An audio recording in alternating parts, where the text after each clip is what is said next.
जी बिस्मिल्लाहिर्रहमानिर्रहीम अस्सलाम वालेकुम to all the participants. Welcome to the class. आज हम क्वालिफाई एमएड का 5वां चैप्टर जिसका ताल्लुक रिसर्च मेथड्स इन एजुकेशन है उसको स्टार्ट करने जा रहे हैं। तो इस वीडियो को हम आज इसमें हम 80 क्वेश्चन जो हैं वो हल करेंगे और बाकी 80 क्वेश्चन जो हैं इंशाअल्लाह नेक्स्ट क्लास में जो है वो हल करेंगे। तो स्टार्ट करते हैं आज के सवाल को फ्राम द क्वेश्चन नंबर 1। हाँ जी, पहला सवाल है the type of research by purpose. देखिए, रिसर्च को डिफरेंट कैटेगरीज में जो है वो डिफ़ाइन किया जाता है, डिफरेंट कैटेगरीज में क्लासिफाई किया जाता है, सॉरी डिफरेंट हिसाब से क्लासिफाई किया जाता है। उसमें एक क्लासिफिकेशन है बाय पर्पस के हवाले से और दूसरी है बाय मेथड के हवाले से। अब मैंने ये पर्पस का सवाल तो सारा दिया हुआ है, यानी कि सारी टाइप्स जो है बेसिक, अप्लाइड और एक्शन रिसर्च, ये आगे आएंगी तो मैं इनको डिफ़ाइन करूँगा साथ साथ।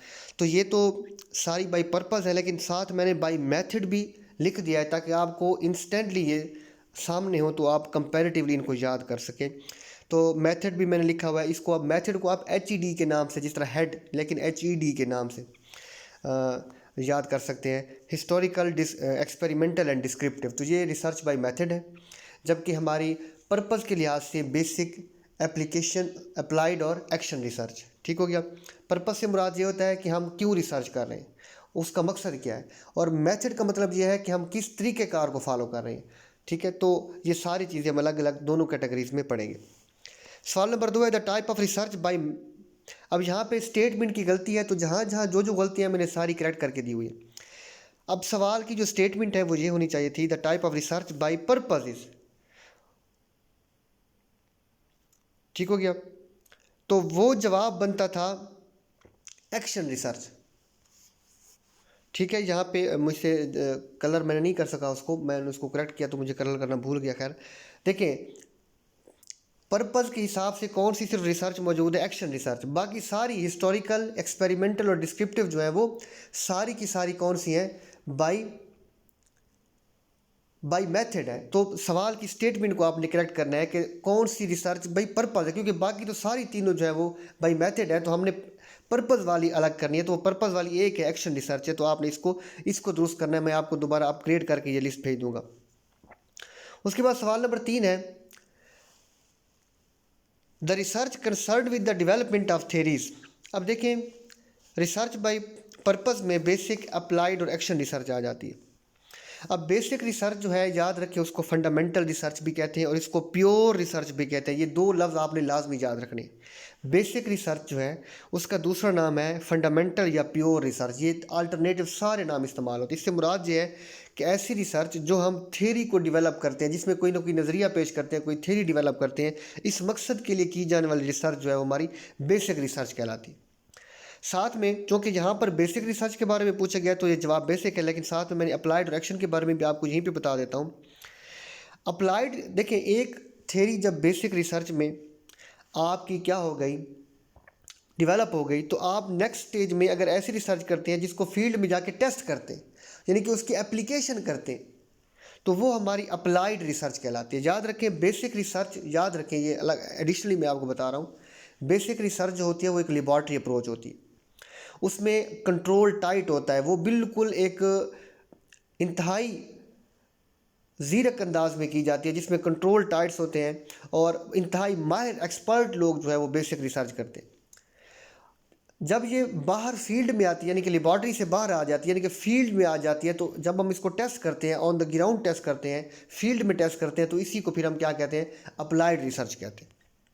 और जो तीसरी कैटेगरी एक्शन रिसर्च, ये स्पेसिफिकली इसका ताल्लुक एजुकेशनल स्टैंडर्ड्स की मेजरमेंट के साथ है, क्लासरूम इन्वायरमेंट के साथ है, क्लासरूम रिसर्च है, इसको लोकल लेवल रिसर्च कहते हैं।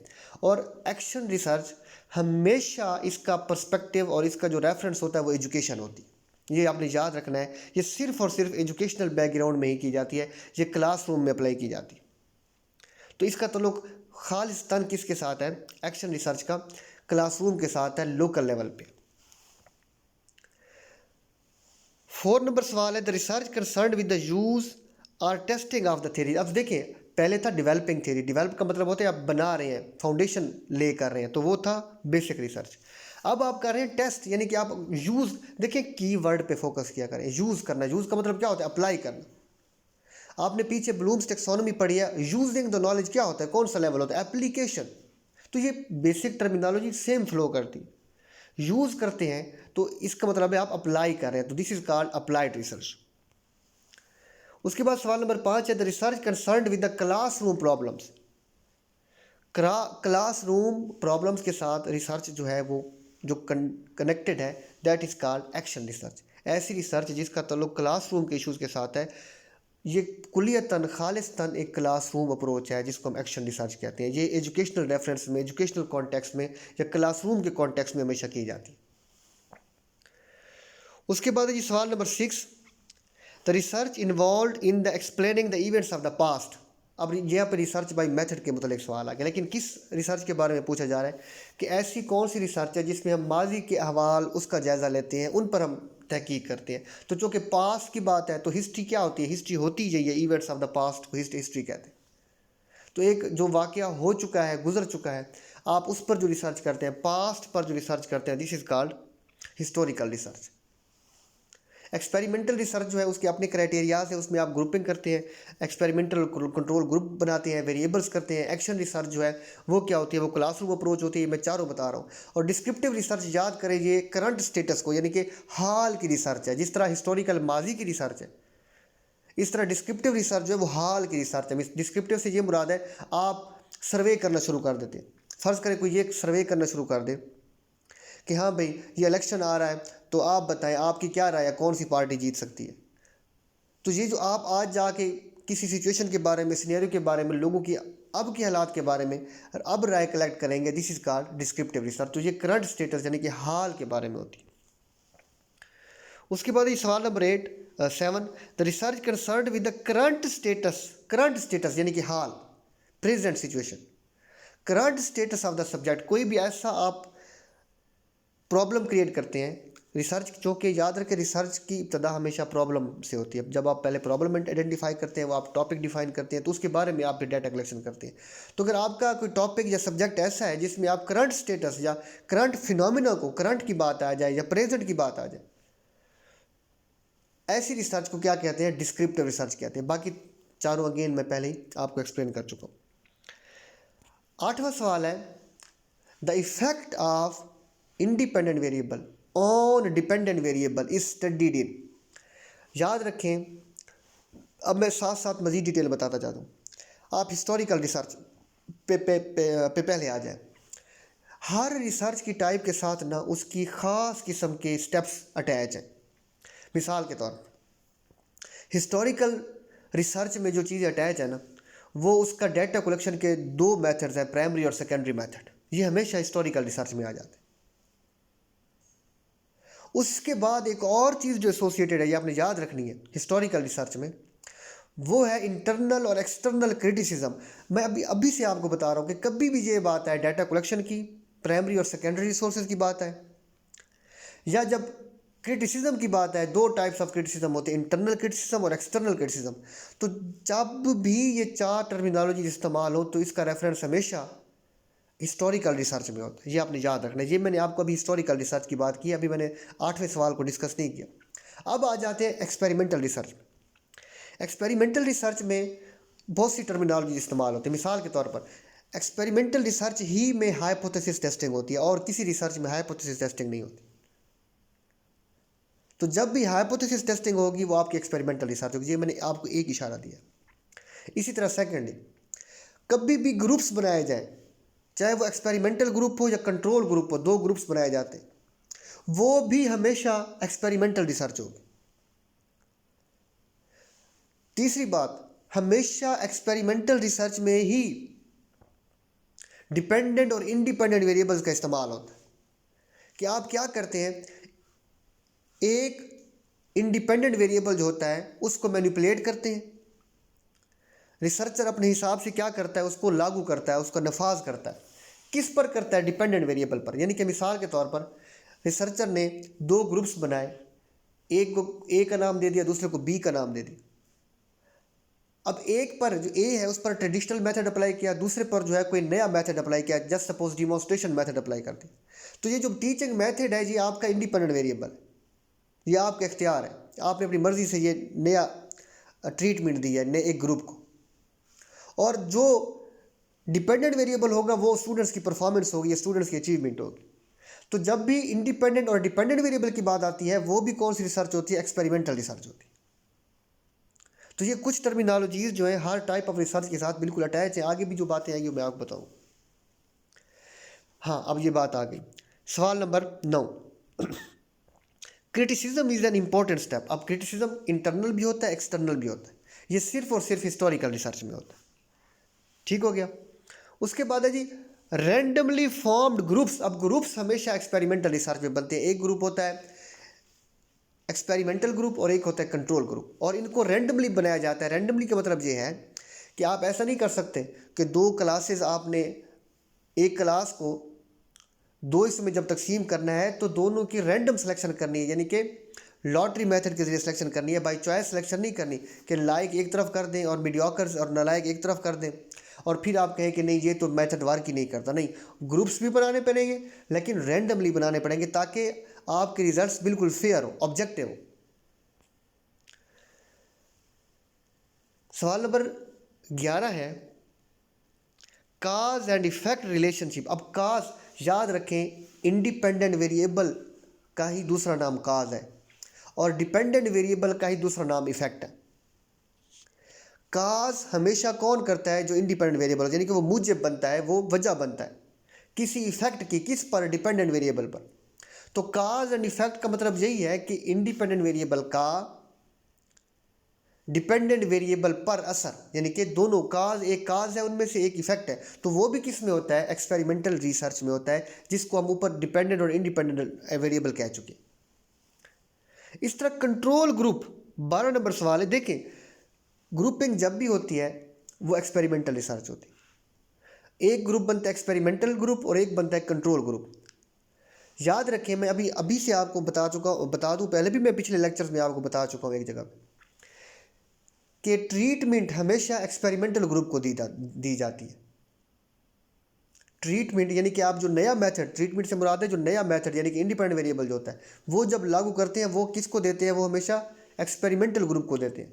कंट्रोल ग्रुप को आप ट्रेडिशनल मेथड देते हैं। तो बहरहाल चाहे कंट्रोल ग्रुप हो या एक्सपेरिमेंटल ग्रुप हो, या किसकी प्रॉपर्टीज़ है? ये एक्सपेरिमेंटल रिसर्च की ही प्रॉपर्टीज़। उसके बाद है जी सवाल number 13, data is collected through questionnaire, interview और ऑब्जर्वेशन। हाँ जी, कौन सी रिसर्च है? देखिए, हिस्टोरिकल रिसर्च में जो डाटा कलेक्ट होता है वो प्राइमरी और सेकेंडरी रिसोर्सेज के जरिए होता है। एक्सपेरिमेंटल रिसर्च में डिफरेंट टेक्निक्स इस्तेमाल होती हैं, जिसमें आप पहले हाइपोथेसिस क्रिएट करते हैं, डाटा कलेक्शन करते हैं, उसको क्या करते हैं? एनालाइज करते हैं और हाइपोथेसिस को कंफर्म करने की कोशिश करते हैं। एक्शन रिसर्च में क्लासरूम अप्रोच होती है। डिस्क्रिप्टिव रिसर्च जो होती है ये एक सर्वे मेथड है, हालिया रिसर्च, और उसमें क्या करते हैं आप? बहुत सारी अक्सर जो जितनी भी क्वांटिटेटिव अप्रोच है, याद रखिए डिस्क्रिप्टिव रिसर्च जो है ये क्वांटिटेटिव अप्रोच है, और क्वांटिटेटिव अप्रोच में मेनली जो डेटा कलेक्ट किया जाता है वो क्वांटिटेटिव होता है, यानी कि आदाद व शुमार में होता है, और उसका सबसे बड़ा तरीका जो है वो क्वेश्चनर होता है। ठीक हो गया। लेकिन बाज़ दूसरी टेक्निक्स भी इस्तेमाल की जा सकती हैं, डिफरेंट सिचुएशंस वेरी करती हैं, ठीक है, लेकिन क्वेश्चनर लाजमी इस्तेमाल होता है, अक्सर सिचुएशंस में लाजमी इस्तेमाल होता है, या लोग इसको ऑप्ट करते हैं, इंतखाब करते हैं। तो क्वेश्चनर जब भी आए तो इसका मतलब डिस्क्रिप्टिव रिसर्च होता है। तो बाकी इंटरव्यू भी आप कर सकते हैं, ऑब्जर्वेशन भी कर सकते हैं, डिफरेंट सिचुएशन। रिसर्च की स्टडी की नेचर पर यह डिपेंड करता है कि आपकी स्टडी की नेचर या प्रॉब्लम की नोयत क्या है। सवाल number 14, development and testing of hypothesis is necessary. याद रखें, मैं ऊपर बयान कर चुका हूँ कि हाइपोथेसिस टेस्टिंग कौन सी टाइप ऑफ रिसर्च में होती है? वो एक्सपेरिमेंटल रिसर्च में होती है। हाँ, किसी भी और रिसर्च में हाइपोथेसिस टेस्टिंग नहीं होती। ठीक हो गया। आप उसको फिर एनालाइज करते हैं, जो आपने हाइपोथेसिस बनाया होता है उसका बाकायदा एक साइंटिफिक प्रोसीजर होता है, उसको आप क्या करते हैं? एनालिसिस करते हैं, और बाद में वो कंफर्म भी हो सकता है या डिसकन्फर्म भी हो सकता है। ठीक है, तो मे भी आपको फिर हाइपोथेसिस चेंज करना पड़ेगा अगर वो कंफर्म ना हो सके तो। उसके बाद ये सवाल नंबर 15, हाइपोथेसिस होता क्या है? अब देखिए, हाइपोथेसिस एक गेस है, एक इसको कहते हैं एक टेंटेटिव एक्सप्लेनेशन और गेस, यानी कि यू आर नॉट सर्टन, क्योंकि अभी इसने चेक होना होता है, इसीलिए इसको टेंटेटिव कहा जाता है कि ये इम्कान हो सकता है। Tentative explanation of the phenomena और इवेंट, आपने कोई चीज़ ऑब्जर्व की है तो आप सोच लेते हैं, मफरूज़ा कायम कर लेते हैं कि मे बी आपके नज़दीक इसकी वजह ये हो सकती है। उसकी फिर डिफरेंट टाइप्स हो सकती है, वो इंडक्टिव भी हो सकता है, वो डिडक्टिव भी हो सकता है। इंडक्टिव ये हो सकता है कि आपने देखा हुआ है, ऑब्जर्वेशन पे बेस करता है कि आप ये समझते हैं कि आपने ऐसे हालात की वजह ये देखी है तो आप यूँ वाला हाइपोथेसिस बना देते हैं। डिडक्टिव ये होता है कि आपको पता है कि ये हालात की वजह ऐसी हुआ करती थी, कोई पहले से ऑलरेडी बेस प्रिंसिपल है तो उनकी बुनियाद पर भी बना सकते हैं कि ये चीज़ें इस वजह से होती हैं। आपने बेशक नहीं देखी लेकिन आपने देखा, सुना है, देखा नहीं है बल्कि सुना है, जाना है कि इसकी वजह जो है ये क्लेम की जाती थी, ठीक है, तो वो डिडक्टिव इन नेचर हो सकता है। तो वो फिर बाद में कन्फर्म या डिसकन्फर्म भी हो सकता है, ठीक है। तो ये एक इम्कान हो सकता है लेकिन ये सर्टन कभी भी नहीं होता, ये बाद में पता चलेगा जब ये कन्फर्म होगा। The important characteristics of a research problem, research problem को कैसा होना चाहिए जब आप एक प्रॉब्लम, अगेन मैं रिपीट कर रहा हूँ, रिसर्च हमेशा स्टार्ट ही प्रॉब्लम से होती है, यानी कि प्रॉब्लम स्टेटमेंट से होती है। सबसे पहले आप अपनी प्रॉब्लम जो है वो स्टेटमेंट क्रिएट करते हैं, प्रॉब्लम डायग्नोज करते हैं, उसके बारे में फिर सारा फर्दर प्रोसेस होता है। फिर आप लिटरेचर रिव्यू करते हैं, फिर डेटा कलेक्ट करते हैं, उसको एनालाइज करते हैं, इंटरप्रेट करते हैं, उनके रिजल्ट्स जो भी करते हैं। बाकी पहले पहले प्रॉब्लम, लेकिन प्रॉब्लम कैसी होनी चाहिए? आप में से जिसने रिसर्च की हुई है उनको पता है कि आप जब लिटरेचर रिव्यू करते हैं तो you find the gaps in the literature, कि भाई वो कौन सा एरिया है जिस पर पहले से रिसर्च नहीं हो सकी, क्योंकि आप उस चीज़ पर रिसर्च बिल्कुल एग्जैक्टली उस जगह पे नहीं कर सकते, उस टॉपिक पे नहीं कर सकते जो ऑलरेडी जिस पर हो चुकी। तो उसके लिए वो उसका नया होना ज़रूरी है, यानी कि नोवेल, नोवेल कहते हैं न्यू। सिग्निफिकेंट का मतलब है वो आम हो, यानी कि जो उसके कंज्यूमर हो, लोगों को, उनके जो पार्टिसिपेंट्स हैं या जो आपका सर्कल है उससे उसको फ़ायदा भी हो, सिग्निफिकेंट हो। एंड रिसर्चेबल हो, रिसर्चेबल का मतलब ये है कि आप ऐसी प्रॉब्लम ना बना लें जिसके पास आपको कंडक्ट करने के ना तो आपको पार्टिसिपेंट्स मिले, ना आपके पास टाइम हो, ना आपके पास रिसोर्सेज हो, ना आपके पास पैसा हो। तो ऐसा, या ऐसा ना हो कि आप वहाँ पहुँच ही ना सकें, आप ऐसी लोकेशन बता दें जहाँ पे आपकी अप्रोच ही नहीं। तो वो नोवेल भी हो, वो सिग्निफिकेंट भी हो, वो रिसर्चेबल भी हो, तो ये सारी प्रॉपर्टीज उसमें होनी चाहिए रिसर्च प्रॉब्लम। हाइपोथेसिस जिसका ताल्लुक किसके साथ होता है? एक्सपेरिमेंटल रिसर्च के साथ होता है। तो उसकी डिफरेंट टाइप्स होती हैं, तो यहाँ पे जो मेंशन है वो ये है कि hypothesis which states no relationship between two variables. जब भी वेरिएबल्स की बात होती है ये भी एक्सपेरिमेंटल रिसर्च होती है, लेकिन उसने यहाँ पे हाइपोथेसिस की टाइप्स के बारे में पूछा। अब देखिए, अगर वेरिएबल हो, दो इम्कान होते हैं बुनियादी तौर पर हाइपोथेसिस की दो ही कैटेगरीज होती हैं। या तो वो वेरिएबल्स जो मुतग़य्यरात होते हैं उनमें ताल्लुक़ हो सकता है, अगर वो ताल्लुक़ हो तो इसको कहते हैं रिसर्च हाइपोथेसिस, यानी कि उनमें रिलेशनशिप है। फिर अगली बात अलग आ जाती है, वो है तो फिर डायरेक्शनल है या नॉन डायरेक्शनल है। लेकिन रिसर्च हाइपोथेसिस में आप ये मान लेते हैं कि ताल्लुक़ है, आगे फर्दर फिर ये भी बताना पड़ता है कि वो उसकी सिमत क्या है, वो डायरेक्शनल है या नॉन डायरेक्शनल क्या है, उसका मैग्नीट्यूड क्या है, वो अलग बात, वो उसकी रिसर्च हाइपोथेसिस की सब टाइप्स में आ जाता है। लेकिन दूसरा इम्कान यह है कि सिरे से ताल्लुक़ ही नहीं है मुतग़य्यरात में, वेरिएबल्स, तो ऐसा हाइपोथेसिस क्या कहलाता है? नो। नो मतलब होता है ज़ीरो या नल, नल स्टेटिस्टिकल हाइपोथेसिस, कि जब दो वेरिएबल्स में कोई रिलेशनशिप नहीं है। अब याद रखें, रिसर्च हाइपोथेसिस तब बनता है, हमेशा तब बनता है जब नल हाइपोथेसिस रिजेक्ट होता है। साफ ज़ाहिर है, आप जब ये कह रहे हैं कि आप इस इम्कान को रद्द कर रहे हैं कि कोई रिलेशनशिप नहीं है, इसको आप रद्द कर देते हैं, नल कर देते हैं, तो आप उसको एक्सेप्ट नहीं करते, तो इसका मतलब आप ये मान रहे हैं कि रिलेशनशिप है। जब आप ये मानते हैं कि रिलेशनशिप है तो आप नल को रिजेक्ट कर चुके होते हैं। तो रिसर्च हाइपोथेसिस तभी बनता है जब आप नल को रिजेक्ट करते हैं। तो ये बातों का सवाल आ जाता है कि रिसर्च हाइपोथेसिस कब बनता है? जब आप नल हाइपोथेसिस को रिजेक्ट करते हैं और ये इम्कान पैदा कर लेते हैं कि नहीं, वाक़तन इन दो वेरिएबल्स में ताल्लुक़ है। तो ये सवाल इस तरह आ सकता है, ठीक है। सवाल नंबर 18 है hypothesis which states the relationship between two variables. अब ये उसके उलट आ गया, नल के। ऐसा हाइपोथेसिस जो ये बता रहा है कि दो वेरिएबल्स में रिलेशनशिप है। अब अभी वो ये नहीं बता रहा, मैग्नीट्यूड नहीं बता रहा, सिर्फ ये बता रहा है कि है, बस। तो है, सिर्फ इतना कन्फर्म कर दे कि रिलेशनशिप है, तो ऐसे हाइपोथेसिस को क्या कहते हैं हम? रिसर्च हाइपोथेसिस कहते हैं। और ये तभी बनता है जब नल हाइपोथेसिस रिजेक्ट होता है। मैं दोबारा रिपीट कर रहा हूँ। उसके बाद है सवाल number 19, the group selected for the purpose of research, वो ग्रुप जिसको रिसर्च के पर्पज़ के लिए रिसर्चर ने सेलेक्ट किया है वो पॉपुलेशन कहलाता है। वो कोई भी हो सकता है। मिसाल के तौर पर आपकी पॉपुलेशन कौन हो सकती है? अगर आप कोई रिसर्च कर रहे हैं मेल टीचर्स पर फ़र्ज़ करें तो आपकी पॉपुलेशन मेल टीचर्स होगी। अगर आप एलिमेंट्री टीचर्स कर रहे हैं तो आपकी पॉपुलेशन एलिमेंट्री टीचर्स होगी। इसी तरह कोई जियोग्राफिकली या स्केल वाइज जो भी आप जिस लेवल पे काम कर रहे हैं, जितना आप लोगों को टारगेट करेंगे, मेंशन करेंगे अपनी प्रॉब्लम स्टेटमेंट में, वो आपकी पॉपुलेशन होगी। तो पॉपुलेशन से मुराद वो तमाम तर मुतलका लोग हैं, वो पूरा ग्रुप है जो आपकी स्टडी से मुतलका होंगे, वो सारी पॉपुलेशन होगी। अब उसमें से आपने पॉपुलेशन से आपने फिर सैंपल लेना होता है और सैंपल की डिफरेंट टेक्निक्स होती हैं। तो पॉपुलेशन कहते हैं पूरी वो तमाम लोग जो आपसे ग्रुप से मुतलका हैं, वो सारे के सारे आपकी पॉपुलेशन। मिसाल के तौर पर मैं एक रिसर्च करता हूँ कि डिस्ट्रिक्ट भक्कर में कोई एलिमेंट्री लेवल के स्कूल टीचर्स पर मेरी कोई रिसर्च है। अब बक्खर के, अब मैंने यहाँ पे ये भी नहीं बताया मेल या फीमेल, अब बक्खर के जितने भी एलिमेंट्री टीचर्स हैं ना, मेल या फीमेल जितने भी हैं, वो सारी मेरी पॉपुलेशन। अगर मैं उनको सिर्फ मेल कर देता हूँ सिर्फ फिर मेल सिर्फ पॉपुलेशन बन जाएगी। अगर सिर्फ फीमेल्स कर देता हूँ सिर्फ फीमेल। इस तरह मैं अर्बन और रूरल के हिसाब से भी पॉपुलेशन इधर उधर कर सकता हूँ, वगैरह वगैरह। तो ये मैंने आपको मिसाल समझा दी, ठीक है। तो वो तमाम लोग जो आपकी वो स्टेटमेंट में आ जाते हैं वो पॉपुलेशन कहलाते हैं। तो आप कभी भी डाटा पूरी पॉपुलेशन से इकट्ठा नहीं करते, उसके लिए आपको वहाँ से उस पूरी ग्रुप से जो है वो क्या लेना पड़ता है, सैंपल लेना पड़ता है। और कैसे लेना पड़ता है? Through sampling techniques. अब वो आगे सवाल है 20 और 21। अब ये सवाल 20 और 21 बड़े गौर से सुनने हैं, ये लोगों को मिक्स हो जाते हैं, हालांकि हैं बहुत आसान से। याद रखिए सैंपल होता है जो आपकी पॉपुलेशन का रिप्रेजेंटेटिव ग्रुप होता है,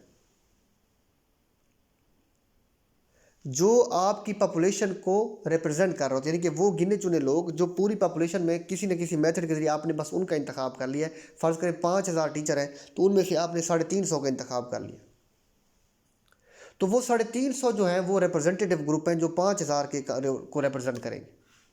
तो वो रिप्रेजेंटेटिव ग्रुप जो है वो कहलाता है सैंपल। अब मैं पहले स्टेटमेंट पढ़ता हूँ फिर मैं आपको बताता हूँ। The representative group selected by specific procedure. अब आपको ना दोनों स्टेटमेंट एक जैसी लगेगी, लेकिन मैं आपको फ़र्क बताऊंगा और समझाऊंगा कि ऐसी स्टेटमेंट को कैसे डील करते हैं। The representative group selected by the specific procedure from the population. अब देखिए नीचे वाली स्टेटमेंट पढ़े, the specific procedure use to select a representative group. दोनों में वही लफ्ज़ आ गए, लेकिन याद रखें आपने देखना होता है कि what is the subject of the statement. आपको कहाँ किस चीज़ के बारे में इंफॉर्मेशन पूछी जा रही है। पहले सवाल में है उस ग्रुप के बारे में कि भाई वो ग्रुप क्या कहलाएगा, वो लोग क्या कहलाएंगे, वो ग्रुप कहलाएगा सैंपल। दूसरे सवाल में प्रोसीजर की बात की गई, आपका जो सब्जेक्ट है दैट इज प्रोसीजर। सद स्पेसिफिक प्रोसीजर वो मुख्तस, वो तरीक़ेकार, वो ख़ास तरीक़ेकार जिसकी मदद से आप वो रिप्रेजेंटेटिव ग्रुप सेलेक्ट करेंगे, उस प्रोसीजर को क्या कहते हैं? तो वो प्रोसीजर सैम्पलिंग कहलाता है। तो पहली जो 20 नंबर की स्टेटमेंट है उसमें आपसे पूछा गया रिप्रेजेंटेटिव ग्रुप के बारे में, तो वो ग्रुप है आपका सैंपल। और वो जो प्रोसीजर है, जिस प्रोसीजर के तहत आपसे पूछे गए, जो सब्जेक्ट ऑफ द स्टेटमेंट है, वो प्रोसीजर कौन सा है? वो सैम्पलिंग। तो ये काइंडली आपने इस तरह चीज़ें मिक्स नहीं करनी, चीज़ों को अच्छी तरह स्टेटमेंट को समझकर चीज़ों को समझना है कि आपसे क्या पूछा जा रहा है। तो जो पूछा जा रहा है वो सब्जेक्ट में मेंशन होता है, तो आपने पूरी स्टेटमेंट को अब्जॉर्ब करके समझ के जो उसको हल करना होता है। सवाल नंबर 22 है the minimum size of the sample in experimental research. Experimental research में ना एक ग्रुप में, यानी कि आपने 2 ग्रुप बनाने होते हैं, एक कंट्रोल ग्रुप और एक एक्सपेरिमेंटल ग्रुप। उसमें जो एक्सपर्ट की रिकमेंडेशन है कि आपके कम से कम एक ग्रुप में 15 अफराद होने चाहिए। अगर वो टीचर्स का ग्रुप है, अगर वो स्टूडेंट्स का ग्रुप है तो 15 स्टूडेंट्स होने चाहिए हर ग्रुप। हाँ, अगर वो दोनों, यहाँ पे लिखा हुआ है 15 पर ग्रुप, ठीक, तो एक ग्रुप की बात हो रही है, ठीक है। तो ये आपने याद रखना है 15 पर ग्रुप। ऐसा ना हो कि वो दोनों ग्रुपों को पूछ ले तो आप फिर भी 15 पे खड़े हो, ठीक है ना। तो ये आपने याद रखनी है कि 15 पार्टिसिपेंट्स पर ग्रुप होने चाहिए, कंपलसरी है। 23 है सैम्पलिंग। अब देखिए सैम्पलिंग एक टेक्निक है और सैंपल वो लोग हैं। सैम्पलिंग एक प्रोसीजर है, सैंपल एक ग्रुप है, रिप्रेजेंटेटिव ग्रुप होता है। खैर यहाँ पे एक टेक्निक के बारे में पूछा गया, sampling in which all individuals have equal chance of selection. Equal chance of selection कौन सी सैम्पलिंग में होता है? दैट इज रैंडम सैम्पलिंग, या इसको सिंपल रैंडम सैम्पलिंग भी कहते हैं, जिसको हम लॉटरी मेथड भी कहते हैं। कि मिसाल के तौर पर आपको एमईए ने विजिट किया, ठीक हो गया, तो वो ये नहीं करता कि आपसे ये पूछता कि हाँ भी लाइक बच्चे अलग कर दें, लाइक नहीं, वो बस कहीं से तीसरे बच्चे को खड़ा कर देगा, कहीं से सातवें को, कहीं से 12वें को, मतलब किसी न किसी को ऐसे रैंडमली खड़ा कर दे। या कोई मजीद अगर स्पेसिफिक प्रॉपरली प्रोसीजर फॉलो करना चाहते हैं तो आप उसके पूरा निकाल सकते हैं, लॉटरी कर सकते हैं, जिसमें सबका इम्कान होता है कि किसी का भी नाम आ सकता है। तो ऐसी तमाम तर टेक्निक्स जो है जिसमें इक्वल चांस ऑफ सिलेक्शन होता है वो रैंडम सैम्पलिंग कहलाती है। अब यहाँ पर मैं आगे चारों टेक्निक्स को, चले सिस्टमैटिक सैम्पलिंग को, क्लस्टर और स्ट्रेटिफाइड को भी मैं आपको यहाँ पे ही बता देता हूँ। देखिए 24 सवाल से मैं शुरू कर रहा हूँ। Representation of same proportion of individuals in a sample as they exist in the population. अब इससे मुराद क्या है, पहले पूरे फिक्रे से मुराद लेते हैं और बाद में मैं आपको चारों डिफाइन करके बताता हूँ, फिर आपको स्ट्रेटिफाइड की समझ आ जाएगी। रिप्रेजेंटेशन का मतलब है वो रिप्रेजेंट कर रहे हैं, लेकिन कैसे? Same proportion of individuals in a sample as they exist in the population. बाज़ औक़ात क्या होता है, एक रिसर्चर ने पॉपुलेशन सेलेक्ट की है, उस पॉपुलेशन में मेल भी थे, फीमेल भी थे, उसकी पॉपुलेशन में रूरल लोग भी थे, अर्बन भी लोग थे। मिसाल के तौर पर मैं बखर के एलिमेंट्री स्कूल टीचर्स को अपनी पॉपुलेशन बना लेता हूँ, तो उसमें तो देहाती स्कूल भी हैं, उसमें तो शहर के स्कूल भी हैं, उसमें क्या है, उसमें मेल भी है, उसमें फीमेल भी है, तो ये हो गए ना। अब हो सकता है मैंने जो पॉपुलेशन से जो डाटा लिया है, तो अगर मैं सिर्फ रैंडम सैंपलिंग करता हूँ तो हो सकता है बहुत सारी तादाद सिर्फ जो है वो किसकी आ जाए, सिर्फ मेल की आ जाए और फीमेल की बहुत कम तादाद है, ये इम्कान है। हो सकता है शहरी स्कूलों की ज़्यादा तादाद आ जाए और देहातियों की कम आ जाए, ये भी इम्कान है। अब उनका प्रोपोर्शन डिफरेंट है, उनका तनासुब डिफरेंट है, लेकिन उनकी रिप्रेजेंटेशन सही नहीं हो रही, सैंपल में रिप्रेजेंट सही नहीं हो रहे। तो उस मसले को हल करने के लिए स्ट्रेटिफाइड सैंपलिंग की जाती है। स्ट्रेटिफाइड सैंपलिंग में क्या की जाती है, पहले आप अपने पॉपुलेशन के ग्रुप्स बना देते हैं, जिनको हम सब ग्रुप्स कहते हैं। आप कहते हैं क्या भाई, ये अर्बन, ये रूरल हो गए, और ये मेल हो गए या ये फीमेल हो गए, यानी कि किसी न किसी हिसाब से आप उसको कैटेगराइज करते हैं।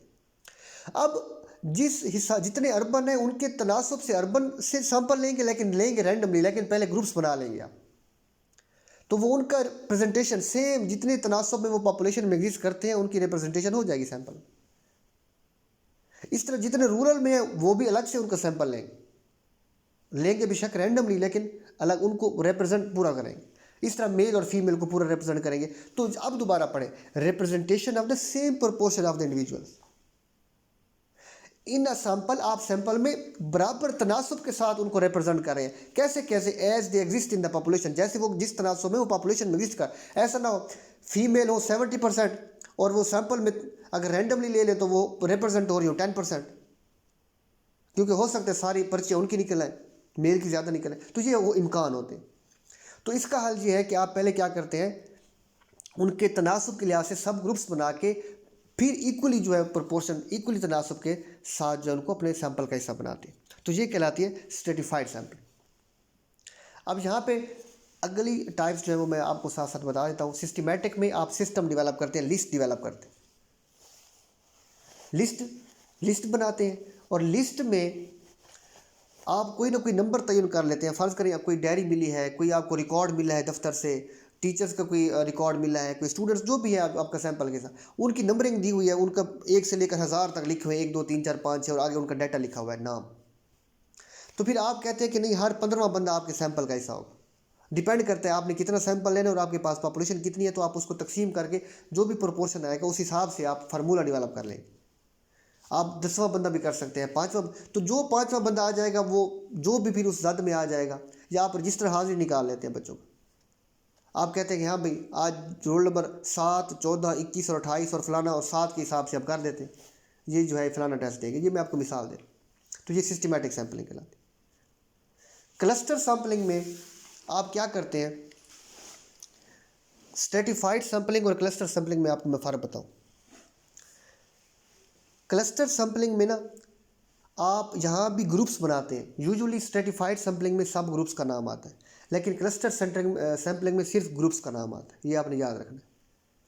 अब क्या होता है, यहाँ पे आप जब ग्रुप्स बनाते हैं ना, फर्ज करें आपने 4 ग्रुप्स बनाए, अर्बन, रूरल, मेल और फीमेल, जस्ट सपोज ये बना दिया।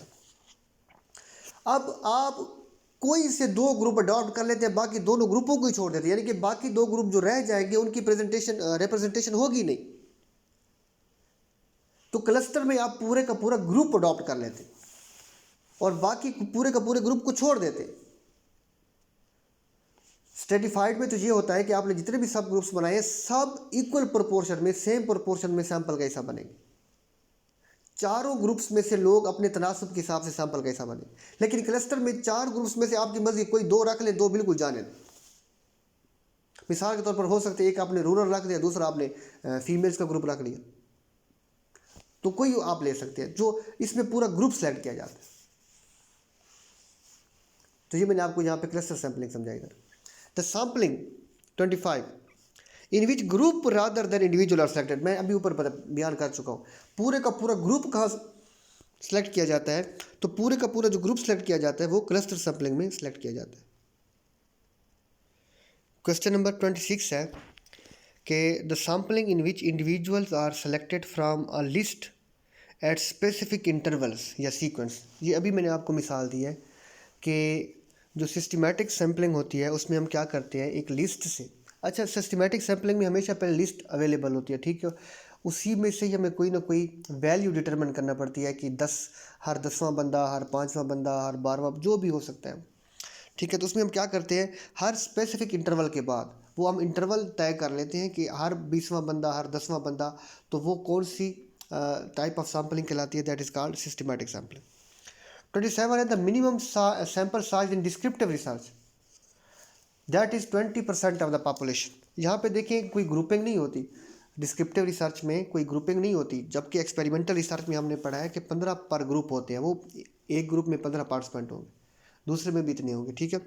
लेकिन डिस्क्रिप्टिव रिसर्च में ग्रुपिंग नहीं होती, वो आप पूरी पॉपुलेशन में से सैंपल लेते हैं, ठीक हो गया।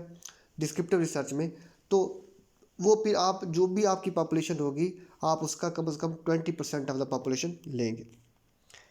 प्री टेस्टिंग, प्री मतलब पहले टेस्ट, मतलब टेस्ट करना। द इंस्ट्रूमेंट, किसी भी अच्छा इंस्ट्रूमेंट का मतलब होता है आपका क्वेश्चनर हो सकता है, आपका डाटा कलेक्शन टूल हो सकता है। जब हम रिसर्च की बात करते हैं तो इंस्ट्रूमेंट से मुराद आपका कोई भी डाटा कलेक्शन टूल होता है।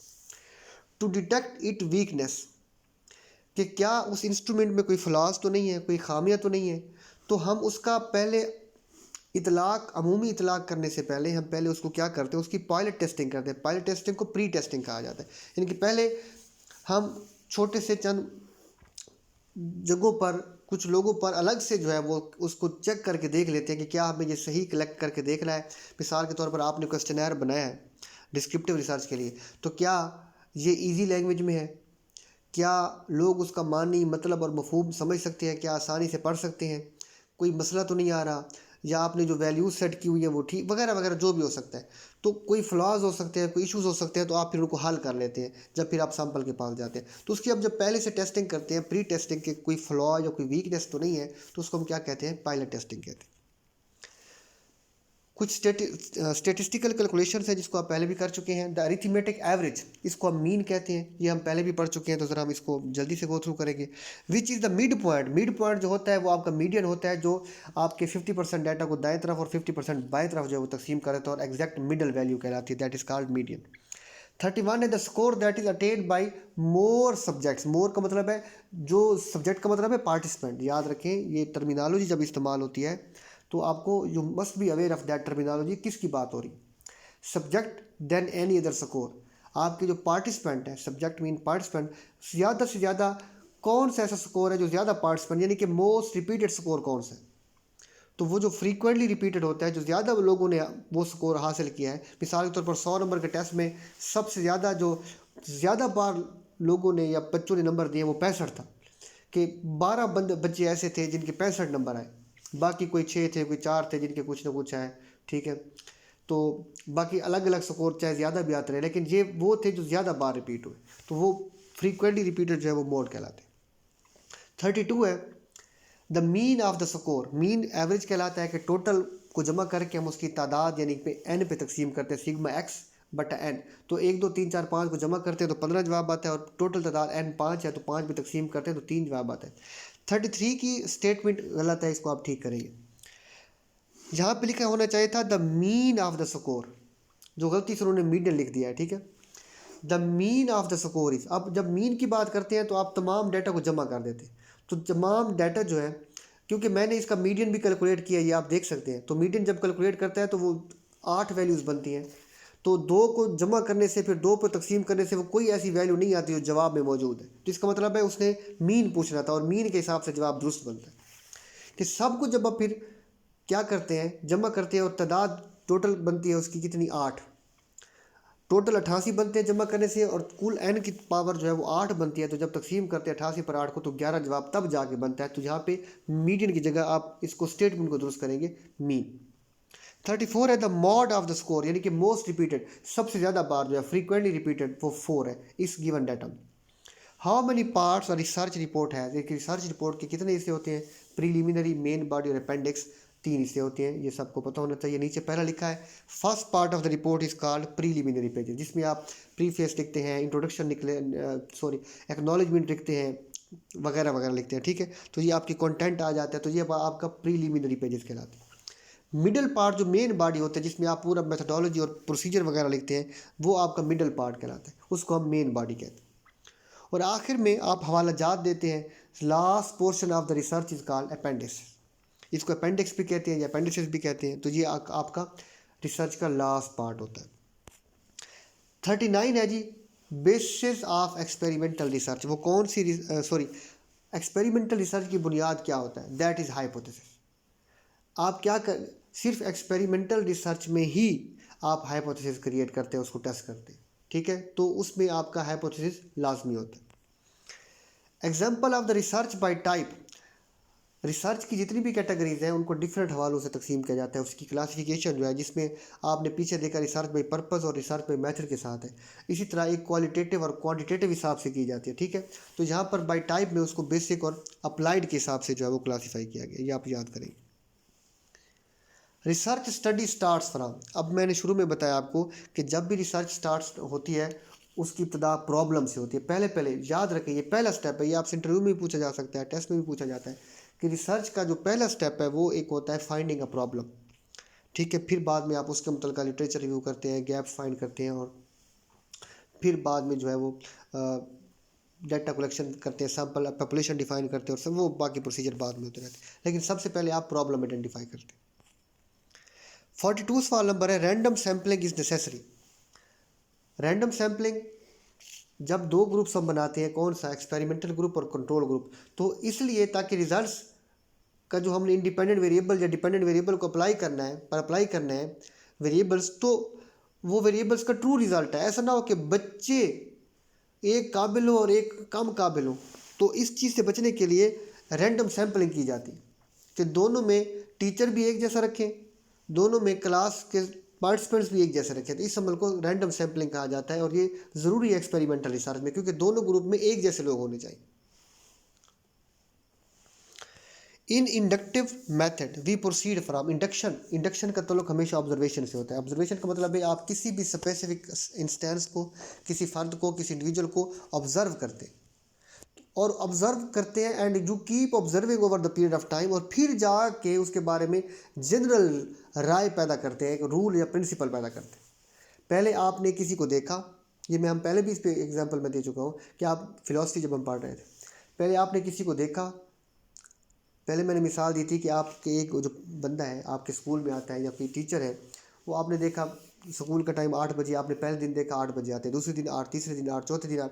तो आपने जो कीप ऑन ऑब्जर्विंग स्पेसिफिक बंदे को, वो उस पर्सन को आपने देखा स्पेसिफिक, तो आपने जनरल यानी कि रूल बनाया। जनरल हमेशा रूल होता है, जो आप जनरलाइज करते हैं उस पर रूल बना के इतला कर देते हैं कि आप ये मान लेते हैं कि ये बंदा या ये बंदी जो है ये पंक्चुअल है। तो आपने स्पेसिफिक इंस्टेंस को ऑब्जर्व किया और फिर एक जनरल रूल बना लिया उस बंदे के बारे में, तो ये इंडक्शन कहलाता है। आप देख के उसके बारे में जनरल लॉ क्रिएट करते हैं, रूल क्रिएट करते हैं, प्रिंसिपल बनाते हैं। जबकि डिडक्टिव मेथड में आपको बने बनाए मिलते हैं। मिसाल के तौर पर उस बंदे के बारे में पहले ही आपको बताया गया होता है, आपने सुना होता है कि ये बंदा बड़ा पंक्चुअल है, फिर आपको पता है लेकिन आप बाद में देखते हैं तो वाकई आपको पंक्चुअल लगता है। जिस तरह आपको ये बता दिया जाए कि E is equal to MC², जिस तरह आपको G की वैल्यू बता दी जाए, तो ये वो चीज़ है जो किसी ने कैलकुलेट की और हमें बता दी गई, हमने खुद कैलकुलेट नहीं की। तो ये लॉ पहले यानी कि जनरल पहले, अब हम उनको स्पेसिफिक चीज़ों पे अप्लाई करते हैं। तो बने बनाए रूल्स को जब स्पेसिफिक चीज़ों पे अप्लाई करते हैं, जनरल टू स्पेसिफिक कहलाता है, तो ये डिडक्टिव मेथड कहलाता है। 45 है what is the importance of the educational research. तो इसमें प्रॉब्लम ऑफ द स्टूडेंट्स आ जाती हैं, development of the curriculum, understanding of the children, तो ये सारी चीज़ें आ जाती हैं। रिसर्च सारे एरियाज़ को कवर करती है। 46 है how can educational research be useful for the teachers. क्या होती है, टीचर्स क्या करते हैं, टीचर्स का मेन काम होता है क्लासरूम में इंस्ट्रक्शंस को कन्वे करना। So it can improve methods of solving instructional problems, कि उसको अपना माफ़ी ज़मीर मुद्दा कंटेंट प्रेजेंट करने के लिए कोई मसाइल हैं तो रिसर्च उसमें उसकी हेल्प कर सकती। 47 है what type of remains historical research can find. अब याद रखें हिस्टोरिकल रिसर्च में डाटा जो है वो दो रिसोर्सेज से कलेक्ट किया जाता है। एक होता है प्राइमरी रिसोर्सेज जिसमें वो डायरेक्ट ऑब्जर्व करता है, और एक होता है सेकेंडरी रिसोर्सेज जिसमें वो क्या करता है, दूसरी ज़राए से डाटा हासिल करता है जिसमें उसने डायरेक्ट नहीं देखा होता। तो उसमें बहुत सारी और चीज़ें आ जाती हैं। लेकिन हिस्टोरिकल रिसर्च में जो कि हिस्ट्री की बात है, तो कुछ चीज़ें आपको फिजिकल शेप में मिलेंगी, कुछ चीज़ें प्रिंटेड डॉक्यूमेंट्स की सूरत में मिलेंगी, कुछ हार्ड रिटन फॉर्म में मिलेंगी, डायरीज मिलेंगी, ऑब्जेक्ट्स अंडर यूज़ मिलेंगे, उसकी सीनरीज मिल सकती हैं, कोई जानवर, कार, कोई भी चीज़ मिल सकती है। तो वो तमाम तर चीज़ें हो सकती है, ऑल ऑफ द अबव हो सकती है। 48 है how can data be expressed in descriptive research. याद रखें डिस्क्रिप्टिव रिसर्च जिसमें सर्वे मेथड इस्तेमाल होते हैं, ये क्वांटिटेटिव रिसर्च है। आप इसमें क्वांटिटेटिव यानी कि न्यूमेरिकल फॉर्म में होती है। तो जो रिसर्च क्वांटिटेटिव होती है उसका डाटा एनालिसिस भी क्वांटिटेटिव होता है। मैं आपको ये एडिशनली बता रहा हूँ। मिसाल के तौर पर अगर कोई रिसर्च क्वालिटेटिव है तो फिर उसका डाटा एनालिसिस भी, उसके भी तरीके क्वालिटेटिव इन नेचर होंगे। मिसाल अच्छा उसका डाटा कलेक्शन का मेथड भी क्वालिटेटिव। मिसाल के तौर पर अगर एक रिसर्च क्वांटिटेटिव इन नेचर है तो उसका डाटा कलेक्शन का मेथड भी क्वांटिटेटिव इन नेचर होगा। मिसाल के तौर पर आपको फिर जाकर ऑब्जर्वेशन करने पड़ेंगे, हो सकता है आपको इंटरव्यूज़ करने पड़े। जब क्वांटिटेटिव है तो आपको फिर क्वेश्चनर डेवलप करने पड़ सकते हैं, रेटिंग स्केल बनाने पड़ सकते हैं, इन्वेंट्रीज बनानी पड़ सकती। इसी तरह डाटा एनालिसिस भी मसला आ जाता है। डाटा एनालिसिस में क्वालिटेटिव कोई रिसर्च होगी तो उसका डाटा एनालिसिस, उसमें थीम्स डेवलप करने पड़ते हैं, कॉन्सेप्ट्स डेवलप करने पड़ते हैं, टेक्सचुअल फॉर्म में होता है। और उसके लिए जो सॉफ्टवेयर इस्तेमाल होता है वो NVivo इस्तेमाल होता है, अगर सॉफ्टवेयर इस्तेमाल करना चाहें तो। अगर वो क्वांटिटेटिव रिसर्च होगी तो वो आपका न्यूमेरिकल डाटा होगा, आदाद व शुमार की सूरत में आएगा, उसमें टेक्स्ट शामिल नहीं होगा। और उसके लिए जो सॉफ्टवेयर इस्तेमाल होगा वो भी क्वांटिटेटिव इन नेचर होता है। बहुत सारे सॉफ्टवेयर में से जो इस्तेमाल होता है that is one of the most famous SPSS। तो जब भी आप कोई प्रॉब्लम डिफाइन करते हैं तो अगर वो क्वालिटेटिव इन नेचर क्या है तो उसके सारे स्टेप्स फिर क्वालिटेटिव इन नेचर में हो। अगर वो क्वांटिटेटिव इन नेचर है तो उसके सारे स्टेप्स फिर क्वांटिटेटिव इन नेचर होंगे। तो ये जरा चीज़ें कंसिडर की जाती। 49 है what is the type of survey study. तो सर्वे जो है वो डिस्क्रिप्टिव रिसर्च में आप जो हालिया रिसर्च करंट स्टेटस है उसमें आप सर्वे करते हैं, ठीक है। उसमें आप फिर कोई भी टूल इस्तेमाल कर सकते हैं, डाटा कलेक्शन का, क्वेश्चनर, रेटिंग स्केल, जो भी आपने डेवलप करना होता है, इंटरव्यूज़ भी कर सकते हैं आप। 50 है which of the following is not true, यानी कि ट्रू नहीं है। Many people are willing to accept changes in their social institution. बहुत सारे लोग अपने सोशल इंस्टीट्यूशन, अब सोशल इंस्टीट्यूशन से मुराद होता है हमारे जितने भी कल्चर है, हमारे जितने भी रसूम व रिवाज हैं, हमारी फाइनेंस है, हमारा सोशल सेटअप है, बाकी जितने भी चीज़ें, रहन सहन के मामला जितने भी। तो भाई लोग इस चीज़ को कहाँ एक्सेप्ट करते? चेंज को तो लोग वैसे ही एक्सेप्ट नहीं करते। चेंज एक ऐसा फिनोमेना है जो वैसे ही डाइजेशन से आउटसाइड है, वो बाहर है बहुत से, क्योंकि लोग इतने प्रोग्रेसिव नहीं होते तो वो चेंजेस को कभी भी एक्सेप्ट नहीं करते। तो ये चीज़ इतनी आसान नहीं है। 51 है why proportional sampling techniques is used in the selection of the individual for the study. ये कौन सी सैम्पलिंग टेक्निक के बारे में बात की जा रही है, कोई मुझे बता सकते इधर? ये आपने बताना है कमेंट्स में, मैं फिर देखूंगा। आप चले, उम्मीद है आप कहीं ना कहीं जिसने पहुंचना होगा वो पहुंच चुका होगा। भाई प्रोपोर्शनल कि जो जिस प्रोपोर्शन में पॉपुलेशन में रहता है उसी तनासब से वो सैंपल का हिस्सा बने। तो ये कहाँ था? ये स्ट्रेटिफाइड सैम्पलिंग टेक्निक्स में था। उसका मतलब यही था, उसका मकसद मुद्दा यही था to achieve greater representation in the sample, कि जिस तनासब से वो मौजूद है उसी तनासब से वो सैंपल का हिस्सा बने, ये उसका मकसद। 52 है, which measure of the central tendency is influenced by the extreme score. अब ये सवाल, ये पता नहीं, एक ऐसी स्टेटमेंट है जो बिल्कुल ऊपर से गुजर जाने वाली स्टेटमेंट है। अगर किसी को, ऊपर मैंने एक लफ्ज़ लिखा हुआ है आउटलायर्स, अगर किसी को आउटलायर्स का कंसेप्ट नहीं पता तो ये स्टेटमेंट उसकी समझ से बिल्कुल बाहर है, या उसको ये टर्मिनोलॉजी से अवेयर नहीं है तो ये उसकी समझ में आनी नहीं है स्टेटमेंट में ये क्या होती है। तो ये आउटलायर्स क्या होते हैं मैं आपको बताता हूँ। आउटलायर्स क्या होते हैं, जब आप डाटा लेते हैं पार्टिसिपेंट से, बहुत सारा ऐसा डाटा होता है जो अराउंड द मीन होता है, यानी कि करीब करीब होता है। मिसाल के तौर पर आपने 30 बच्चों से टेस्ट लिए ना, तो किसी के 40 नंबर आए, किसी के 100 नंबर का अगर पेपर था, किसी के 70 नंबर आए, किसी के, और अक्सर के बस 70 से 40 के दरमियान आए, यानी कि बहुत सारा डाटा ऐसा होगा कि एक बहुत बड़ी रेंज के अंदर ही स्कोर होंगे, यानी कि हो सकता है वो 30 से 70 के दरमियान होंगे बहुत सारे स्कोर। तो जब आप इन तमाम स्कोर को कैलकुलेट करेंगे तो मीन और निकलेगा, पर एवरेज जो है वो और स्कोर आएगा। लेकिन बाज़ औक़ात ऐसा होता है कि कोई 2-3 स्टूडेंट्स, 1-2 स्टूडेंट ऐसा होता है जिसके स्कोर बहुत हाई होते हैं, मैक्सिमम होते हैं, और ये मिनिमम भी हो सकता है, एक्सट्रीम हाई भी हो सकता है, एक्सट्रीम हो सकता है किसी के सिर्फ 5 स्कोर आए। अब एक बंदे के 5 स्कोर आने की वजह से सारा मीन डिस्टर्ब हो जाएगा, या एक बंदे के 95 आने से सारा मीन डिस्टर्ब हो जाएगा। ऐसे स्कोर जो maximum range of the score से बहुत अवे हों उनको कहते हैं आउटलायर्स, इनको हम एक्सट्रीम स्कोर्स कहते हैं। तो कभी भी आउटलायर्स का सीन डेवलप हो जाए तो इसका इफेक्ट हमेशा किस पर पड़ता है, मीन पर पड़ता है, कि मीन जो है वो डिस्टर्ब हो जाता है, उसकी जो सेंट्रल टेंडेंसी की कौन सी वैल्यू, मीन जो है वो इन्फ्लुएंस हो जाती है। वो फिर मीन जो पहले फर्ज करें कुछ बन रहा था, अब किसी एक एक्सट्रीम स्कोर होने की वजह से, चाहे वो लो है जब बहुत ज़्यादा है, उसकी वजह से बिल्कुल तब्दील हो जाएगा। तो ऐसे स्कोर जो इस तरफ एक्सट्रीम स्कोर यानी कि आउटलायर्स बन के डाटा में शामिल हो जाए तो पूरे मीन को क्या कर देते हैं, डिस्टर्ब कर देते हैं। ठीक हो गया। तो ये था 52 नंबर सवाल। The publication that contains the description of the education research by an author who was not direct observer. अब देखिए प्राइमरी और सेकेंडरी रिसोर्सेज होते हैं।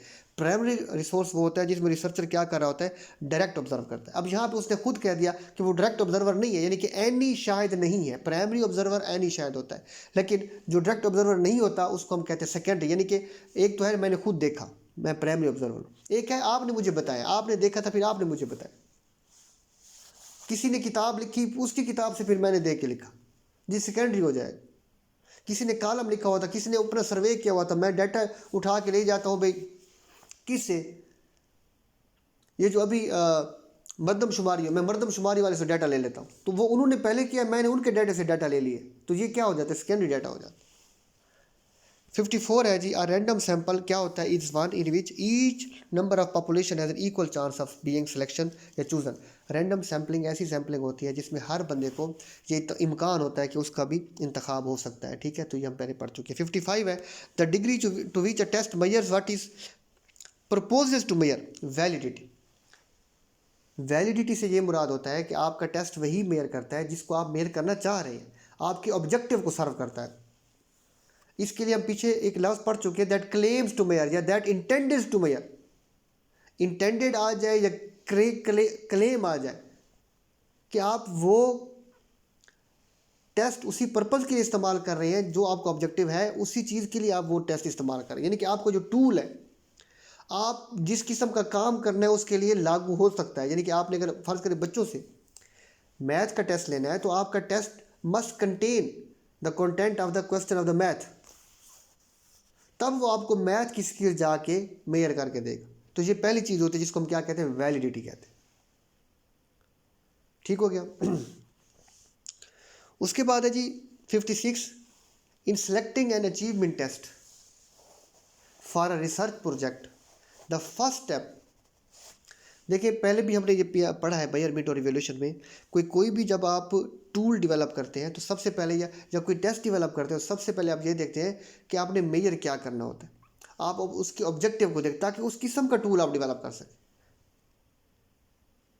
ठीक हो गया। जिस किस्म का आपने आगे डाटा जाके मेयर करना है, आपने मिसाल के तौर पर मैं एक मिसाल दे रहा हूँ, वैसे मैंने अपने कमरे की डायमेंशंस मेयर करनी है। अब मुझे ये नहीं पता मैंने क्या मेयर करना है, पहले मैं उठा के ले आता हूँ तराजू भी, मैंने कुछ मेयर करना है, तो मुझे पता चलता है कि मैंने तो कमरे की डायमेंशन मेयर करनी है, तो वो तो तराजू काम नहीं आएगा। वो एक टूल है, वो इसलिए नहीं काम आएगा क्योंकि मुझे ये नहीं पता कि मैंने मेयर क्या करना था। तो पहले मुझे ये देखना है कि मैंने मेयर क्या करना है, तो उसके हिसाब से मैं स्केल ले आऊँगा, कोई मीटर ले आऊँगा, कोई फीता ले आऊँ। सो डिसाइड, ये मैंने वैसी मिसाल दी, रिसर्च से हट के मिसाल दिया। सो डिसाइड करना होता है पहले व्हाट इज़ टू बी मेयर्ड, कि मेयर क्या करना है, उसके हिसाब से आप फिर उसका बनाते हैं। 57 है, in historical research the wide range of written and printed material recorded for the purpose of transmitting information is called. Printed material जो है वो क्या कहलाता है, दैट इज कॉल्ड डॉक्यूमेंट्स। यानी कि वो आपकी डायरी हो सकती है, वो आपकी फाइल्स हो सकती हैं, वो आपकी लीगल इन्फॉर्मेशन हो सकती है, वो आपकी खतों किताब हो सकती है, ठीक है। तो वो तमाम तर जो प्रिंटेड कहलाते हैं, दीज आर कॉल्ड डॉक्यूमेंट्स।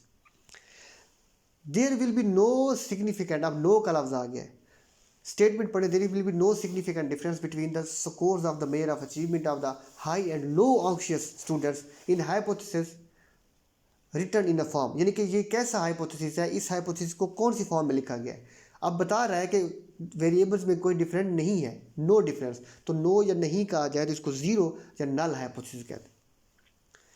59 है, pilot study is often helpful. Pilot testing या पायलट स्टडी क्यों करते हैं? पायलट टेस्टिंग इसलिए करते हैं ताकि हम ये देख सकें कि हमने जो टूल डेवलप किया है वो सही है कि नहीं है।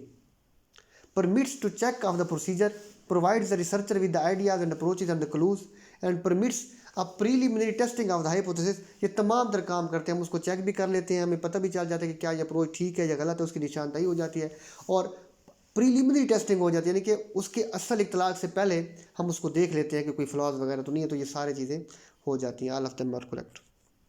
60 है जी, research that focuses on the fundamental laws, theories और procedure is usually described as pure research या फंडामेंटल रिसर्च, या research use for theory development. वो हमारी कौन सी होती है? बेसिक रिसर्च होती है, ठीक है। बेसिक रिसर्च जो है हमारी क्या होती है, वो फंडामेंटल होती है, जिसको हम थ्योरी डेवलपमेंट के लिए या लॉ डेवलपमेंट के लिए यूज़ करते हैं, उसको हम बेसिक रिसर्च कहते हैं। 61 experimental research is based on hypothesis, ये पहले भी हम कर चुके हैं, दोबारा आगे। Following is the categories of research by purpose, ये भी सवाल रिपीट हुआ है, बेसिक एंड अप्लाइड, ये बिल्कुल 2 दफ़ा है, ये 40 नंबर पे भी ये सवाल है, ये मैंने नीचे लिखा हुआ है। लास्ट पेज आज के लेक्चर का बस कवर कर रहे हैं, मेरे ख्याल में ये आज के लिए काफ़ी हो जाएगा। The type of research which deals with the classroom problems, ये एक्शन रिसर्च है, ये इसको भी हम कर चुके हैं कि ये स्पेसिफिकली क्लासरूम इशूज़ के लिए होती है। What is true about hypothesis, ये कभी भी कंफर्म नहीं होता, प्रूव नहीं होता, इसको हमेशा क्या करना पड़ता होता है? वेरीफाई करना पड़ता है, चेक करना पड़ता है, एनालिसिस के बाद इसको कन्फर्म या डिसकन्फर्म करना पड़ता है। तो ये ऑलवेज टेस्टेड, हाइपोथेसिस को हमेशा टेस्ट करना पड़ता है। What type of research is conducted by a researcher when he is curious about the conditions and occurrences that have taken place in the past। वो मामलात, वो हालात व वाक़यात जो पहले गुजर चुके हैं, उस मामलात की रिसर्च कौन सी रिसर्च कहलाएगी? तो पास्ट के लिए जो रिसर्च होती है या इवेंट ऑफ द पास्ट। अब देखिए ये स्टेटमेंट इतनी बड़ी है, आपने पूरी जब पढ़ेंगे तो समझ आ जाएगी कि आखिरी बात है कि take place in the past, तो वो हिस्टोरिकल कहलाती है। Another name of the independent variable, हाँ जी, इंडिपेंडेंट वेरिएबल को एंटीसीडेंट भी कहते हैं, साथ में लिखा हुआ काज भी कहते हैं, क्योंकि इसका इफेक्ट नोट किया जाता है किस पर? डिपेंडेंट वेरिएबल पर। और बाकी तीनों नाम ये याद रखें, 66 सवाल में बाकी तीनों नाम कॉन्सिक्वेंट, रिस्पॉन्स या इफेक्ट, ये डिपेंडेंट वेरिएबल के इस्तेमाल होते हैं, ये आपने याद रखने हैं। ये भी सवाल आ जाता है कि डिपेंडेंट वेरिएबल के दूसरे नाम, क्योंकि उसने मुतस्सिर होना होता है, उस पर नतीजा निकलना होता है, उसने रिस्पॉन्स शो करना होता है, उस पर असर होता है, वो कॉन्सिक्वेंट होता है, वो रिस्पॉन्स होता है, वो इफेक्ट होता है। जबकि इंडिपेंडेंट वेरिएबल जो होता है वो एंटीसीडेंट होता है, वो काज होता है, इसने असर डालना होता है। A first step in using sampling as a tool of a research, आपने सैम्पलिंग का टूल जो है वो बनाना है, तो सबसे पहले आप क्या करेंगे? देखिए डिफरेंट सैम्पलिंग टेक्निक्स, प्रोबेबिलिटी है, नॉन प्रोबेबिलिटी है, फिर उसमें मजीद रैंडम है, स्ट्रेटिफाइड है, क्लस्टर है, फिर उसमें स्नोफॉल, क्या नाम है, बहुत सारी टेक्निक्स हैं, ठीक है। तो वो क्या हो गया? स्नोबॉल सैम्पलिंग है। तो डिफरेंट सिचुएशंस में पॉपुलेशन के एतबार से आपको जो है डिफरेंट टेक्निक इस्तेमाल करनी पड़ती। कहीं पे पॉपुलेशन ज़्यादा होगी, कहीं पे आपको ग्रुपिंग करनी पड़ेगी, कहीं पे आपको नहीं ग्रुपिंग करनी पड़ेगी वगैरह वगैरह। तो पहले आपने अपनी पॉपुलेशन देखनी होगी, बाद में आप उसी हिसाब से सैम्पलिंग टूल जो है वो आप डिफ़ाइन करेंगे, उसको आप सेलेक्ट करेंगे। तो सैम्पलिंग टूल कैसे सेलेक्ट करेंगे, पहले आप अपनी पॉपुलेशन को देखेंगे और पॉपुलेशन के हिसाब से वैसा जैसी रिक्वायरमेंट है, जैसी नीड है, वो जो आपकी पॉपुलेशन को सर्व कर सकेगा उसके हिसाब से आप करेंगे। 68 है, which one research has the features of primary and secondary sources of information. शुरू में हम इसको डिस्कस कर चुके हैं कि primary and secondary sources historical research में होते हैं, इंटरनल और एक्सटर्नल क्रिटिसिज्म भी हिस्टोरिकल रिसर्च में होती है। प्राइमरी सोर्सेज डायरेक्ट ऑब्जर्वर होता है और secondary sources through another source होते हैं, indirect observation. The best way to find a solution of the problem, तो सबसे best way that is the most appropriate, the most authentic way जो है, जिसका प्रॉपर एक प्रोसीजर है, that is called scientific method, जिसमें आप बाकायदा ऑब्जर्व करते हैं, प्रॉब्लम आइडेंटिफाई करते हैं, हाइपोथेसिस क्रिएट करते हैं, डाटा कलेक्शन करते हैं, एनालाइज करते हैं, फिर रिजल्ट्स निकालते हैं, उनको इंटरप्रेट करते हैं और कन्फर्म या अनकन्फर्म करते हैं। ठीक है, तो ये प्रॉपर हो जाता है। चलिए एक पेज और कर लेते हैं। The group to which are researcher would like the results of a study to be generalizable is refer to as. अब यहाँ पे ज़रा चीज़ें समझें, देखें बहुत आसान है, चीज़ें इतनी आसान है कि क्या बताऊँ मैं आपको। बस जब आप सैंपल पे स्टडी करते हैं तो सैंपल एक अच्छा रिप्रेजेंटेटिव होता है पॉपुलेशन का। क्यों? क्योंकि आपने जो रिज़ल्ट वहाँ से लेने हैं ना, वो जो भी रिज़ल्ट आएगा आपने पूरी पॉपुलेशन पर जनरलाइज करने होते हैं। जो रिज़ल्ट आपने सैंपल से निकाला वो जनरलाइज कहाँ पे होगा, उसका अमूमी इतलाक़ किस पर होगा, वो पूरी पॉपुलेशन पर होगा। फ़र्ज़ करें आपने एक जगह से एक पॉपुलेशन है 5,000 लोगों की, आपने 350 लोग जो है पॉपुलेशन सैंपल ले लिए। अब जो रिजल्ट 350 का होगा, अगर वो अच्छा सैंपल है, ट्रू रिप्रेजेंटेटिव है, तो जो 350 का नतीजा निकलेगा आप वही राय 5,000 के बारे में कायम करेंगे, जो आपकी पूरी पॉपुलेशन। तो रिसर्च के जो भी रिजल्ट्स आते हैं वो आप पॉपुलेशन पर जनरलाइज करते हैं। 71 है, survey studies, observational studies and developmental studies. ये सारी जो है वो डिस्क्रिप्टिव रिसर्च का जो है वो टाइप्स हैं। Administration of the instrument on 2 or 3 respondents to find out its flaw weakness. अब पूरी स्टेटमेंट का तर्जमा आपको मैं बता दूँ। एडमिनिस्ट्रेशन का मतलब होता है आप उसको लागू करते हैं, उसको ऑब्जर्व करते हैं। इंस्ट्रूमेंट मतलब अपना क्वेश्चनर, जो भी आपने डाटा कलेक्शन टूल बनाया हो। ऑन 2 or 3 रिस्पोंडेंट, यानी कि 2-4 लोगों पर अपने सैंपल से हट के पहले अप्लाई कर देते हैं। क्यों? ये जानने के लिए कि क्या इसमें कोई फला तो नहीं है। अगर फला हो तो आप उस वीकनेस को दूर कर दो। तो यही स्टडी हम पहले 2 दफ़ा पढ़ चुके हैं। इसी चीज़ को हम पायलटिंग कहते हैं या पायलट स्टडी कहते हैं, या इसको पायलट टेस्टिंग कहते हैं, कोई भी लफ्ज़ ऐसा आ सकता है। 73 जी, an interview in which question to be asked from the interviewee are determined in advanced, यानी कि आपको पहले ही पता है, इन एडवांस पहले ही इल्म है, पहले ही तयशुदा है, तो वो हमारा स्ट्रक्चर्ड इंटरव्यू कहलाता है। 74 है, the research study which provides the data to support theory and suggest development of the new theory. बात थ्योरी डेवलपमेंट की बात हो रही है। कोई ऐसी रिसर्च जो थ्योरी डेवलपमेंट में बात करती है वो बेसिक रिसर्च कहलाती है। ये बार बार बातें मिलजुल के वही हैं, आप जब इसको बार बार रिपीट करेंगे तो आपको अच्छी तरह समझ आ जाएगी। Up to the present educational research had been क्या influenced by a variety of scientific discipline, यानी कि बहुत सारे शोबों ने हमारी एजुकेशनल रिसर्च को क्या किया है, मुतासिर किया है। नई नई अप्रोचेज आई हैं, तो उससे एजुकेशनल रिसर्च जो है वो क्या होती रही है, मुतासिर होती रही है। चलिए 80 का टारगेट पूरा कर लेते हैं। A statement of the relationship between 2 or more events that can be used in prediction is called generalization. अब इससे मुराद क्या है? इससे मुराद ये है कि क्या आपने जो एक जगह से जो रिजल्ट्स निकाले हैं, क्या आप उसको दूसरी सिचुएशन में अप्लाई कर सकते हैं? अ स्टेटमेंट ऑफ रिलेशनशिप उससे मिलती जुलती किसी और सिचुएशन में भी अप्लाई कर सकते हैं, between 2 or more events that can be used in prediction. आप ये समझते हैं कि शायद ये अगर जहाँ पे अप्लाई हो सके, मिसाल के तौर पर आप ये समझते हैं कि ये चीज़ अगर देहात में अप्लाई हो सकती है, मे बी किसी अर्बन एरिया में भी अप्लाई हो सकती है, तो अगर वहाँ पे वो अप्लाई हो सकती है आपके मकान के मुताबिक, तो this is also called application का जो भी लेवल होता है, this is called generalization. Research that focuses on the non fundamental laws, tutorial and processes is called tutorial और प्रोसेस इज यूजली डिस्क्राइब। अब देखें, अगर होती फंडामेंटल तो होती बेसिक, अब ये है नॉन फंडामेंटल, तो बेसिक के अगेंस्ट होती फिर अप्लाई, जिसमें नॉन फंडामेंटल है, यानी कि आप थ्योरी डेवलपमेंट नहीं कर रहे, तो थ्योरी डेवलपमेंट नहीं होती तो ये बेसिक नहीं होती, फिर वो अप्लाइड होती, अप्लाइड रिसर्च होती है। ठीक हो गया। A theory is said to be powerful, एक ऐसी थियरी जो है उसको हम पावरफुल तस्लीम करेंगे, provides an explanation for a large number of events, बहुत सारे इवेंट्स पर उसका इतलाक हो सकता है, उनके लिए वो यूज़फुल हो सकती है, वो हम उसको, यानी कि एक सिचुएशन में भी हो सकती है, दूसरी में तो ये उसकी पावर है कि डिफरेंट सिचुएशंस में वो यूज़फुल है। 79 a theory is set when the experimenter has a reasonably high expectations concerning the relationship that exists between the variables, it is appropriate to state the hypothesis in dash form। अब ये मुझे अंदाज़ा है कि बिल्कुल भी अभी समझ नहीं आना हो रहा, मैं दोबारा पढ़ता हूँ। when the researcher या experimenter has a reasonably high expectations concerning the relationship that exists between the variable is the most appropriate to state। अब ये जो है ना, it is the most appropriate to state, ये तो उसने पूछा पिछले सवाल के बारे में कि अगर एक रिसर्चर किसी वेरिएबल के रिलेशनशिप के बारे में उससे बहुत ज़्यादा एक्सपेक्टेशन है कि ये बहुत ज़्यादा क्या करता है, आपस में इस कनेक्टेड है, इसका ताल्लुक है दो वेरिएबल्स के दरमियान, हाई एक्सपेक्टेशन है, तो ऐसा देखें, ऐसा हाइपोथेसिस याद रखें जिसमें रिलेशनशिप पाया जाए वो हमेशा रिसर्च हाइपोथेसिस कहलाता है। लेकिन आगे रिसर्च की फिर दो कैटेगरीज हैं, अगर उसका मैग्नीट्यूड बताया गया है कि हाई है या लो है,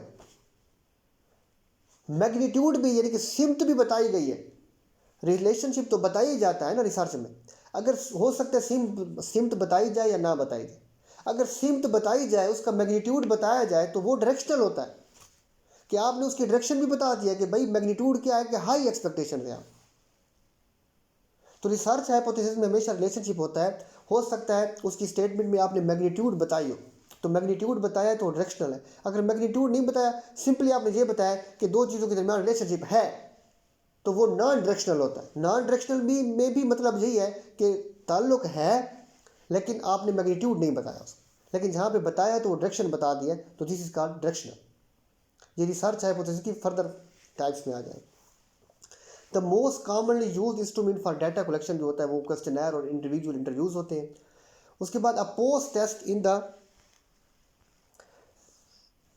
test in an experiment is sometime is called dependent variable. अब याद रखें, यहाँ इस सवाल का ताल्लुक एक्सपेरिमेंटल रिसर्च के साथ, पहले आप प्री टेस्ट करते हैं एक्सपेरिमेंटल रिसर्च में, ठीक हो गया, बाद में आप पोस्ट टेस्ट करते हैं, और पोस्ट टेस्ट किस पर होता है, डिपेंडेंट वेरिएबल पर होता है। आप देखते हैं कि उसने अचीवमेंट कितनी की है, स्कोर कितने किया।